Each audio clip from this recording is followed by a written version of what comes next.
Hello, everybody, and welcome to the Possibility Podcast.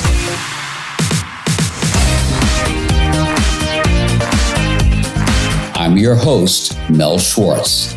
I practice psychotherapy, marriage counseling, and I am the author of the book, The Possibility Principle, the companion to this podcast.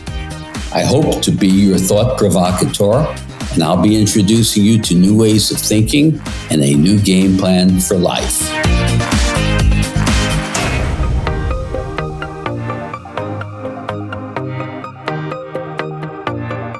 Today, we're going to dive into one aspect of the nature of possibility. Possibility on the human level kind of implies that we have free will.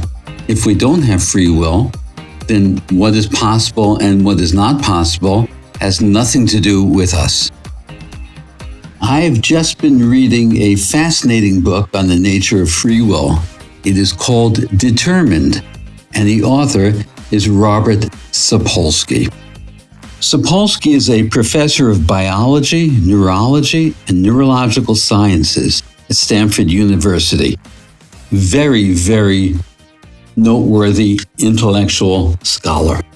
And virtually everything he's written has caused a deep visceral reaction in me.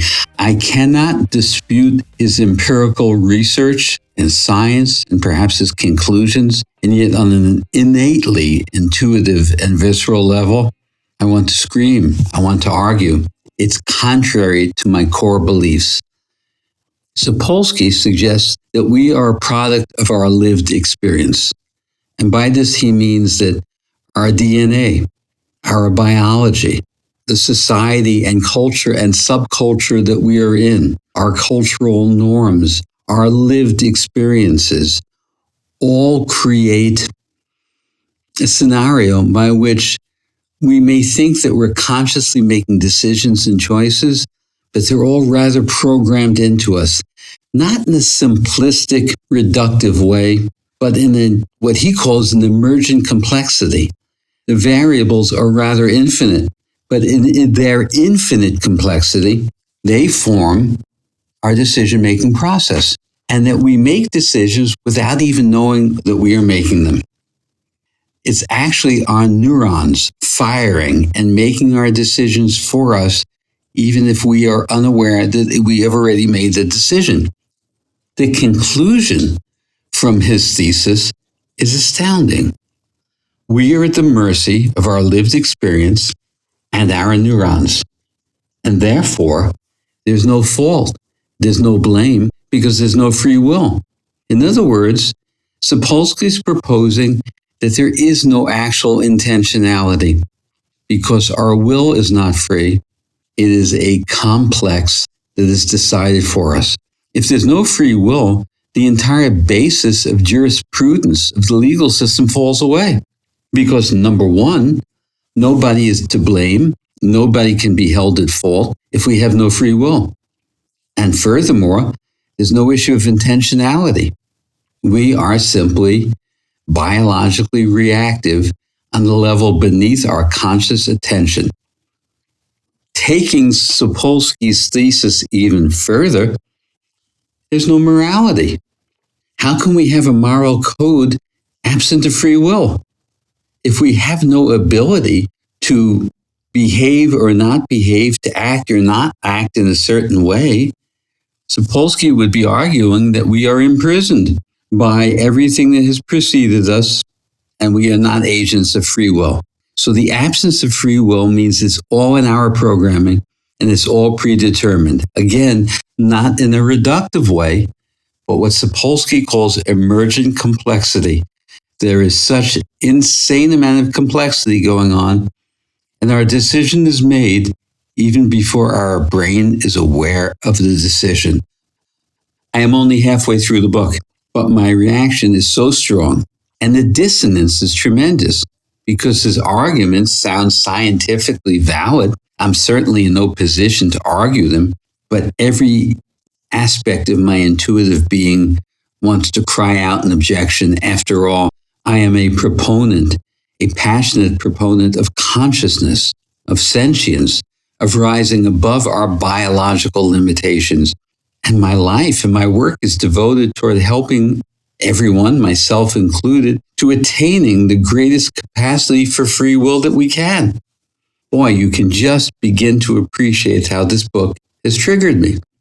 Now, have you ever in your life felt an instinct or an urge to do something, but you knew it was wrong, morally wrong, legally wrong, ethically wrong, and you chose not to do it? Let's suppose it's infidelity or an adolescent excitement of stealing something and not getting caught. And perhaps you didn't do it.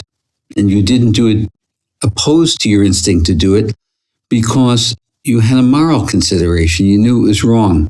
And I guess Sapolsky would argue that if you didn't do it, that was part of your programming.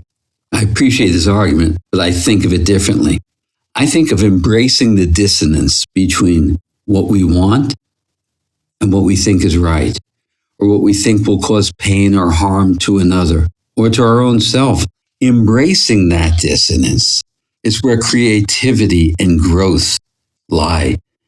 That's the emergent field for me, that dissonance. How about the free will to break past the harms that have been done to you? If you have been abused, or you grew up in a childhood absent of love or nurturing, can you break past those harms done toward you by emerging in a healthy, sensible way and living a life full of vitality? Of course you can. I can appreciate what Sapolsky's argument would be, but my argument is that when we rise above the limitations of our neurons and the functioning of our brain, there is consciousness, there is sentience, a deeper manifestation of creative intelligence. For us, leaving Sapolsky's argument aside, what does free will mean to us on a more mundane, non-scientific level? Free will requires the ability, the freedom to break free from our past in some way, to choose differently than we've been inclined to choose. That's where growth emerges. But freedom, having the freedom from not attaching to conformity, is a large part of free will. Think about the stress and the imposition of societal and cultural norms of conformity. What we can or can't say, how we can or can't dress, how we can or can't engage one another. We are robotic in our acquiescence to societal conformity. Think about children at play. Before they've learned the rules of engagement of a culture. Children have not yet conformed, but at an all too early age, our culture, our parenting teaches children to come into conformity, to act and behave in a certain way, in a programmed way. Ultimately, free will for me requires freedom from old thought and old felts. So remember, and I have shared this any number of times and wrote about it extensively in my book, The Possibility Principle, old thought imprisons us. Throughout our lives, we continue to replicate hundreds of thousands, arguably millions of times, the same recurring old thoughts. And when we have old thoughts, they summon up the old feelings, the old felts that attach to those thoughts. We certainly can't access free will when we are imprisoned by old thought. The philosopher Alfred North Whitehead created a term which I had never seen before. I think he created it. And that term is concrescence. Concrescence is the stirring of energy before a material thing becomes material. In other words, he's proposing that energy is stirring in a certain way before it becomes material. I worked with his notion of concrescence to develop the ability to notice the stirring, the energy that ultimately becomes a thought. Now, that's just a nanosecond. But in that nanosecond, feeling that energy preceding the thought allows me to see the thought and break free from the thought and just see it and say, that's an old thought. It's an old feeling. I'm not going there. In that nanosecond, and to use a quantum physics terminology, in that state of superposition, where I am poised in a place of infinite possibility, boy, is there free will there. It's a learned skill, but you can learn how to do it. So the intention here is to be able to become the master, to see my old thoughts and my old feelings and not succumb to them. In that nanosecond between the thoughts and the feelings that I've always had, in that nanosecond, I exist in a state of pure possibility. Now, pure possibility is, of course, free will. How do you actualize this intention to break free from the past? The past could be the past moment, the past lifetime, the past decade. I'm sure you know some people and see some people who seem to access change easily. Is that because it's in their programming, as Sapolsky would propose? Or is it they have accessed that level of consciousness? They've broken free from the constraints of old thought.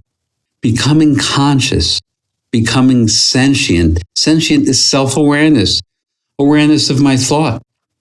Becoming conscious and sentient, breaking free from the grip of old thought, allows us to transcend the amalgam, the conglomeration of all our past experiences. Now, it doesn't change our DNA, an argument Sapolsky might make, but remember, DNA is not an imprint of a direction you have to take. It is simply a suggestive state. You can shift the direction that antenna is programming you in. In a way, what I'm speaking about here is the field of epigenetics, in which shifting our environment, shifting our consciousness, allows us to break free of the grip of direct programming of DNA. So, to transcend this complex amalgam of our past experience, to access consciousness and sentience, requires breaking free of the conglomeration of old thought and old felts and old beliefs, temporarily suspending them. I'm not proposing that you can go through your life without having thought and feeling, but it's in that moment, in that nanosecond, when you can break free from it, that you can choose differently. And choosing differently on every level, to me, looks like free will. I'd love to hear your thoughts, experiences, and comments on this very, very intriguing dilemma. Until next time, wishing you the freest will that your free will can provide for you, as long as you do no harm to yourself and do no harm to others. Looking forward to talking with you again soon. Bye for now.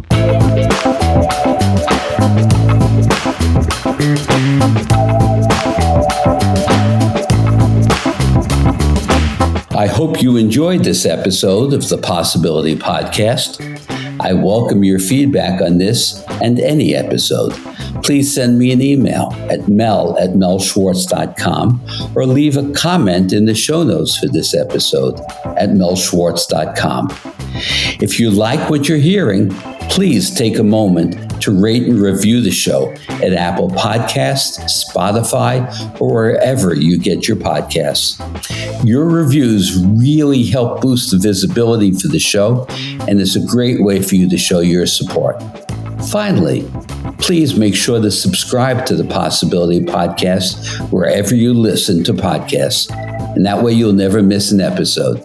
Thanks again, and please remember to always welcome uncertainty into your life and embrace new possibilities.